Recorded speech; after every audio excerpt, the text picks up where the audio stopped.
हे अर्जुन, संशय के अंधकार को ज्ञान के प्रकाश से जो नष्ट कर देता है और ज्ञान द्वारा प्राप्त बुद्धि की प्रेरणा से अपने आप को समर्पित कर देता है, उसे कर्म नहीं बांध सकते।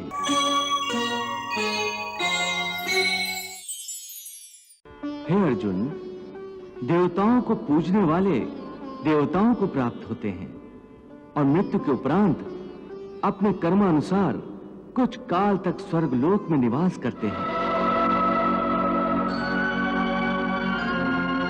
पितरों को पूजने वाले पितरों को प्राप्त होते हैं और पितृलोक में जाते हैं।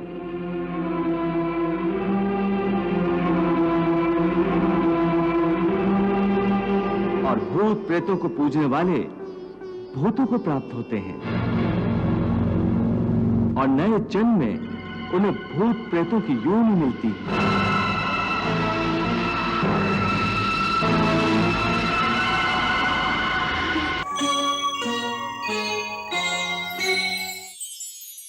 हे केशव, तुम्हारे कहने के अनुसार मनुष्य अज्ञान के अंधेरे में अपने अहम का हाथ पकड़े भटक रहा है और इसीलिए समर्पण नहीं कर पाता, अर्थात अज्ञान ही समर्पण के रास्ते की चट्टान बन जाता है। तो अज्ञान के अंधकार को दूर करने और ज्ञान प्राप्त करने का सरल साधन बताओ।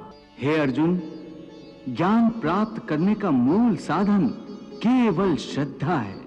श्रद्धा के बीज से ही विश्वास का अंकुर फूटता है और आस्था का पौधा लहलहाने लगता है। फिर इसी पौधे पर ज्ञान के फूल खिलते हैं। श्रद्धावान लभते ज्ञानम तत्परा संयतेन्द्रियः ज्ञानम लब्ध्वा पराम शांतिम अचिरेण अधिगच्छति।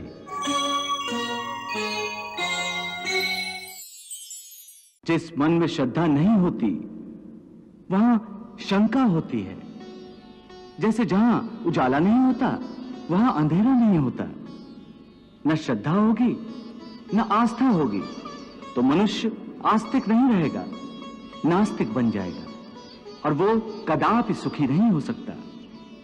हे अर्जुन, संशय के अंधकार को ज्ञान के प्रकाश से जो नष्ट कर देता है और ज्ञान द्वारा प्राप्त बुद्धि की प्रेरणा से अपने आप को समर्पित कर देता है, उसे कर्म नहीं बांध सकते। इसलिए हे पार्थ, अज्ञान के कारण जो संशय तेरे हृदय में उत्पन्न हुए हैं, उन्हें ज्ञान और विश्वास की तलवार से काटकर अपने कर्म रूपी युद्ध के लिए कमर बांधकर खड़ा हो जा।